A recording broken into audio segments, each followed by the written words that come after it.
Hello guys, সকলে কেমন আছেন? আশা করি সকলে ভালো আছেন। আমি বর্তমানে আছি কলকাতা দিশান হসপিটাল। এই যে দেখতে পাচ্ছেন আমার পেছনে, আমি গাড়ির মধ্যে বসে আছি। আমি একজনকে নিয়ে এসেছি, হোন্ডা i10 গাড়ি। এই এখানে ডাক্তার দেখাতে এসছে উনি, ওনাকে আজকে নিয়ে এসেছি আমি।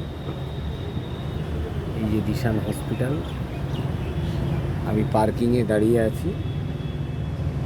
পরপর গাড়ি আছে এখানে। যাই হোক, সকলে ভালো থাকবেন। যদি কারোর প্রয়োজন হয় আমার এই নাম্বারে কন্ট্যাক্ট করবেন, আপনাদেরকে এই পরিষেবা আমি দেব। সকলে ভালো থাকবেন। Good bye.